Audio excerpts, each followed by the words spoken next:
दुख भोग के दिन और गुड फ्राइडे बड़ा कॉन्ट्रडिक्टरी है। ये हम लोग सोच कहते हैं कि अब हमारा दुख भोग का सप्ताह चल रहा है, लेकिन जब हम 5वें दिन आते हैं तो वो गुड फ्राइडे है।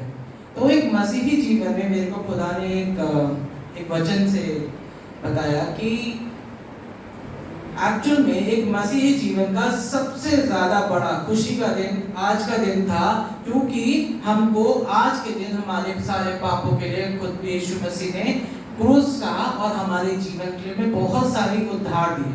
सबसे बड़ी बात, हमारे और आपके पास वचन की पहुंच होगी। मंदिर का पर्दा फट गया और हमारे और आपके पास वचन की पहुंच हो गई।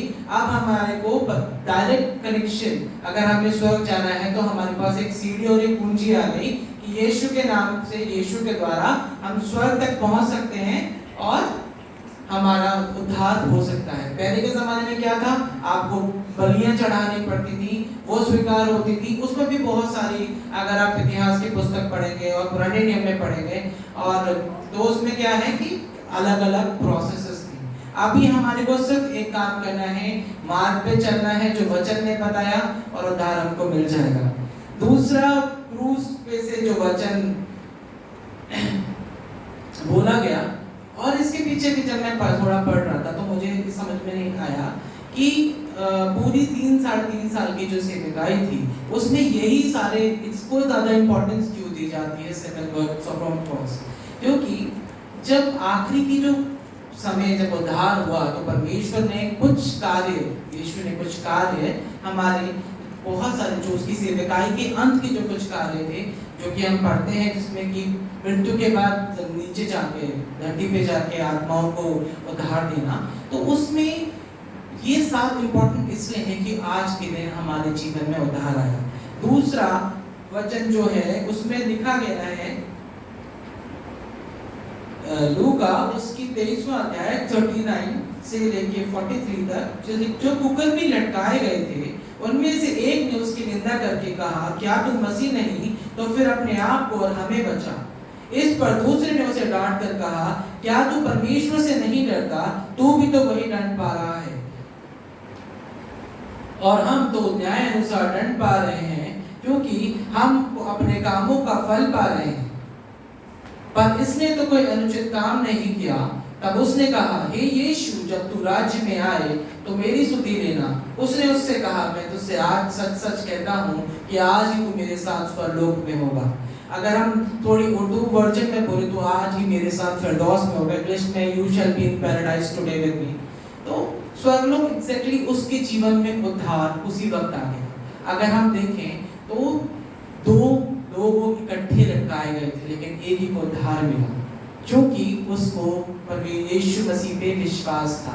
अगर हमें और आपको जाना है स्वर्ग में, क्योंकि हमारा अंत और हमारा फाइनल डेस्टिनेशन, चाहे हमारी दुनिया में कितने भी व्यापक हमारे पास हो, लेकिन हमारा एक मसीही व्यक्ति का जीवन का एंड है परमेश्वर का राज्य।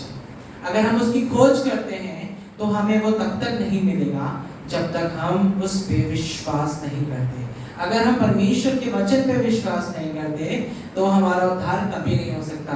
मेरा मसीही होना, मेरे मसीह परिवार में जीवित होना, चर्च आना, चर्च में काम करना, टाइम देना, सब व्यर्थ है अगर मेरे जीवन में विश्वास नहीं है।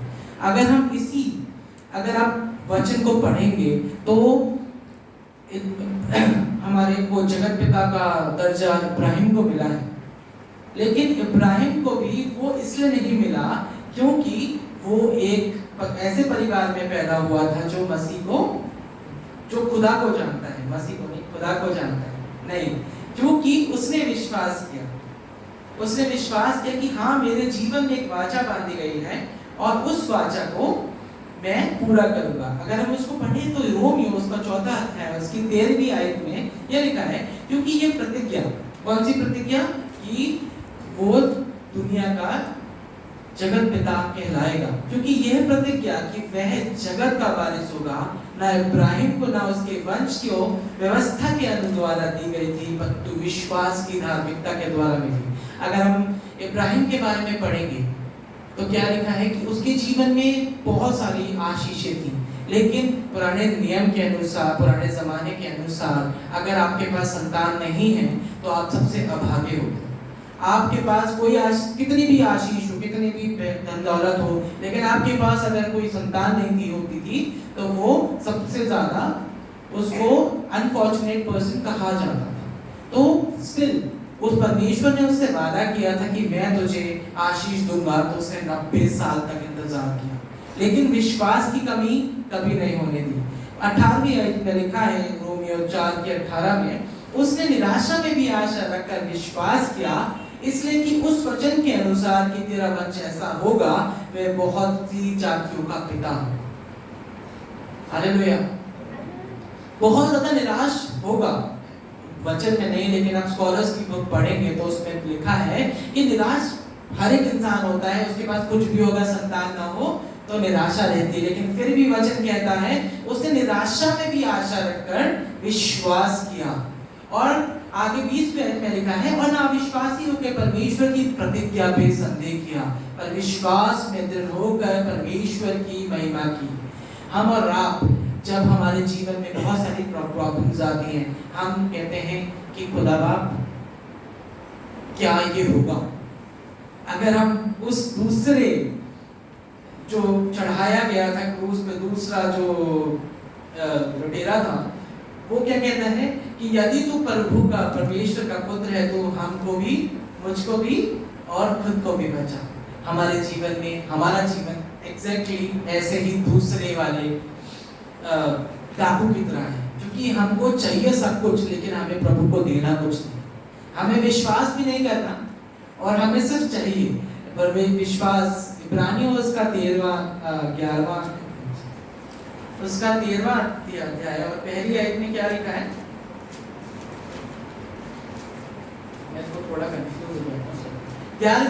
11वां अध्याय पहली आयत में क्या लिखा है, अविश्वास आशा की भी वस्तुओं का निश्चय, अंधे की वस्तु का प्रमाण है। जो हमने देखा नहीं उस पे हमें विश्वास करना है, और आशा, जिसे हम होप कहते हैं। अगर पूरा वचन पढ़ोगे तो हर जगह लिखा है आशा रख, धैर्य रख, तेरे जीवन में तेरे प्रभु ने तेरी प्रार्थना को सुन लिया। और उद्धार सिर्फ विश्वास से आता है, क्योंकि अगर विश्वास नहीं है तो हमारा जीवन, पहला कुरिन्थियों 13वां अध्याय कहता है कि ठंडना तवा पीतल और झंझनाती जान झांझ है। अगर प्रेम नहीं है तो आशा नहीं है, आशा नहीं है तो विश्वास नहीं है। उसको आशा थी कि हाँ, जो मेरे बगल में जो एक व्यक्ति है जो यीशु कहलाता है, वो मेरे जीवन को उद्धार दे देगा। क्या मैं और आप इस विश्वास को करते हैं कि मेरे जीवन का उद्धार आज हो सकता है? जो हमारी करंट जीवन शैली है, हम परमेश्वर को प्रथम स्थान जब तक नहीं देते, हमारे जीवन में परमेश्वर का कार्य नहीं होगा। और कितनी बार ऐसा होता है कि हम प्रार्थना करते हैं, हम क्या कहते हैं, यदि तेरी इच्छा हो तो ये हो जाए। लेकिन मैं अपना पर्सनल एक्सपीरियंस शेयर करना चाहूंगा। वचन बताता है यीशु के नाम से जो तू मांगेगा तुझको मिल जाएगा। और हम क्या कहते हैं, यदि तेरी इच्छा है तो ये मेरे को ले हो जाए। आपके पास इतना बड़ा आपको आदेश और एक राइट मिला हुआ है, यीशु के नाम से मांग, तुझे जो मांगे मिल जाएगा। लेकिन यशायाह भविष्यवक्ता की पुस्तक में ये भी लिखा है, तेरे समय से नहीं, मेरे समय से मिलेगा।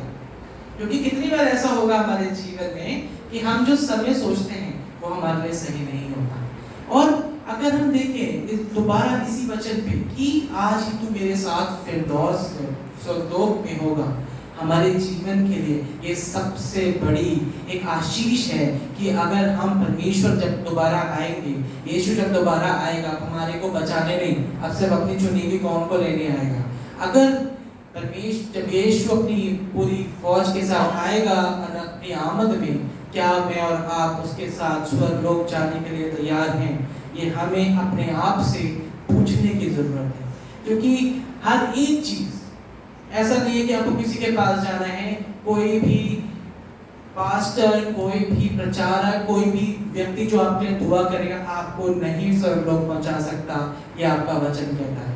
क्योंकि वचन फॉलो करना है, विश्वास करना है, तभी मैं और आप उस डाकू की नाई स्वर्गलोक में पहुंचेंगे। विश्वास नहीं तो मैं और आप का जीवन सिर्फ नाश है। इस दुनिया में आप कुछ भी कर लो, लेकिन अंत में ना, जैसे क्या लिखा है, कल जो अंकल थे, नवीन अंकल ने एक एग्जाम्पल बताया था, मैं उसे कोट करना चाहूंगा अंत के समय, क्योंकि 5 कुमारियां 10 कुंवारियों के जब शादी में जाना था, 5 ने तेल भरा, 5 ने तेल नहीं भरा, 5 पहुंच पाई, 5 नहीं पहुंच पाई।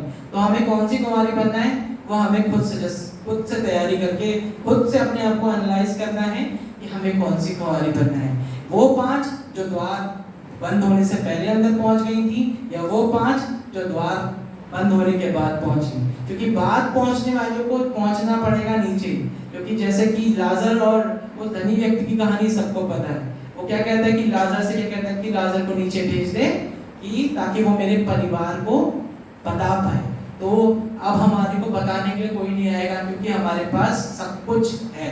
इस वचन को आप पढ़ेंगे ना तो पता चलेगा कि यही हमारे स्वर्ग पहुंचने की कुंजी है। इसको पढ़ोगे, हर चीज का आंसर इसमें मिलता है, क्योंकि विश्वास है तभी एक मसीही जीवन है। मैं हमेशा से सोचता था बचपन में, कहता था ना विश्वासी भाई है, बिलीवर है, तो मुझे समझ में नहीं आता था ये है क्या। अब जाके प्रभु की दया से एक चीज समझ में आई कि एक मसीही जीवन, हम ईसाई नहीं है, ईसाईयत कोई धर्म ही नहीं है, हम विश्वासी हैं। हम ये विश्वास करते हैं, हम बिलीवर हैं कि हम जीवते परमेश्वर की संतानें हैं। हमारा सारे पापों के लिए यीशु स्वर्ग पे चढ़ गया, हमारे को वो उस पापों के लिए चढ़ा, वो निर्दोष था। हमारे को स्वर्ग पहुंचने की कुंजी मिल गई, क्योंकि वो हमारे लिए चढ़ा, और हमारे को इसकी पहुंच, जो सबसे बड़ी कुंजी है वचन, वो उसकी पहुंच हमारे जीवन में। मंदिर का पर्दा फट गया, नहीं तो आज भी हम बाहर से ही याजक के हाथ में चीजें दे रहे होते, हमारी डायरेक्ट पहुंच नहीं होती, है ना। तो विश्वास कीजिए कि प्रभु का आमद बहुत निकट है, और मैं और आप उस कोड़ी के पास, उस डाकू के पास तो ऑप्शन था कि यीशु उसके बगल में लटक रहा है, यीशु उसके बगल में सजा हमारे पापों की काट रहे हैं, लेकिन हमारे पास वो ऑप्शन नहीं है। हमारे पास सिर्फ एक ऑप्शन है कि हमें विश्वास करना है, वचन पढ़ना है, और अपने जीवन के लिए प्रार्थना करनी है, क्योंकि वचन कहता है कि प्रार्थना कर, अपने पापों से पश्चाताप कर, तो तेरे जीवन में उद्धार आ जाएगा। हमारे और आपके जीवन में उद्धार तभी आएगा जब हम अपने आप को प्रभु की हजूरी में देंगे, और हम तब प्रभु से बोल पाएंगे कि प्रभु जब तू आए तो मुझको ले जा। और प्रभु हमसे क्या बोले? जब मैं आऊंगा और लेके जाऊंगा तो तू मेरे साथ स्वर्ग लोक में होगा। आइए अपने जीवन को हरीनियत के साथ बची हुई आराधना को आज जब हम बाहर जाएं, तो आज सिर्फ एक सिस्टमैटिक और एक रिलीजियस पॉइंट ऑफ व्यू से, सिर्फ दिखावे के लिए जो हमें चलो चर्च जाना नहीं आए, आज हम हर बार बोलते हैं जब आप प्रभु के भवन में आए, खाली हाथ ना जाएं, पूरे हाथ भर के आनंद के साथ घर जाएं कि आज मेरे जीवन में उद्धार आ गया है। आज प्रभु जब अगर आज आ जाएं तो मैं उनके साथ जाने लायक या हो गया है या हो गई हूँ। इस विश्वास को आज हमारे जीवन में लाएं। प्रभु आपका धन्यवाद करते हैं इस समय के जो आपने हमें दिया खुदा। धन्यवाद करते प्रभु जी कि आज प्रभु आपने हम सबको अपने भवन में इस महान समय में आने का मौका दिया प्रभु। आज प्रभु विश्वास के साथ हर एक व्यक्ति जब अपने घर जाए तो एक आनंद के साथ और अपने आप को तैयार करके जाए। बच्चे भी आराधना को आपके हाथ देते हुए प्रार्थना को उद्धार करता राजा यीशु के महान सामर्थ्य नाम से मांगते हैं, आमीन।